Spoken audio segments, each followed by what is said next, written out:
కృతజ్ఞత చెల్లించి చప్పలు కొడతారా? తండ్రి అనే దేవుడికి ఎప్పటికప్పుడు కృతజ్ఞత చెల్లించండి. కానీ దుర్యాపం మనలో ఉండకూడదు. వ్యాపారం వేరు.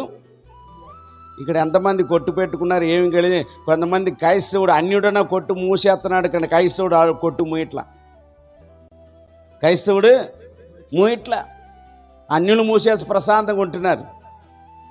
அதுக்கு ముందు కూలినాలు చేసుకున్నావు కదా, ఈరోజు కొట్టి ఇచ్చాడు కదా, ఆదివారం మూసేసి మందిరానికి రావటానికి మాయరోగమా? నేను అడుగుతున్నా, ఒకప్పుడు కూలి వాళ్ళకి వెళ్ళావు కదా, ఈరోజు నీకు సుఖంగా ఇచ్చావు కదా.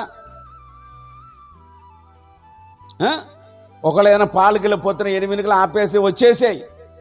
ప్రశాంతం మైండ్ సెట్ కూడా ఉండాలండి ప్రశాంతంగా.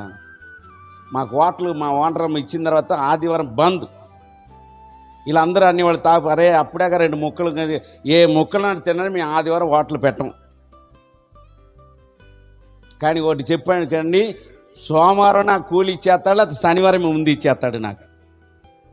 తప్పనిసరిగా ఒక తీర్మానంతో ఉండండి. ఇంక లోక సంబంధముతో మద్యముతో నిండిపోయి ఉన్నారా? ఇంకొక మాట చెప్పండి, తాగుపోతులు తిండిపోతులు ధనవంతులు రాశాడా దరిద్రుని రాశాడా?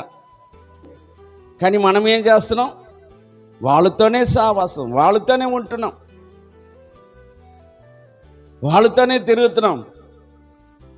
ఈరోజు మందిరానికి వచ్చి నీ బిడ్డ ఎవరైనా సరే గుర్తుపెట్టుకోండి, వాళ్ళైతే తాగుపోతారు. మీరు ఎవరితో సావాసం చేస్తున్నారు?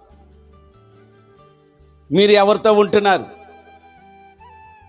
ఈ భూమి మీద ఉన్నంత వరకు యేసుక్రీస్తు తప్ప ఎవరితో ఎక్కువ సావాసం చేయవద్దు. వాక్యం మీద ఆధారపడండి, సంఘ సావాసాలు ఉండండి. మా సంఘానికి చెప్తా, వాక్యం చదవండి, ప్రార్థన ఉండి, సంఘ సావాసాలు ఉండి చేయండి.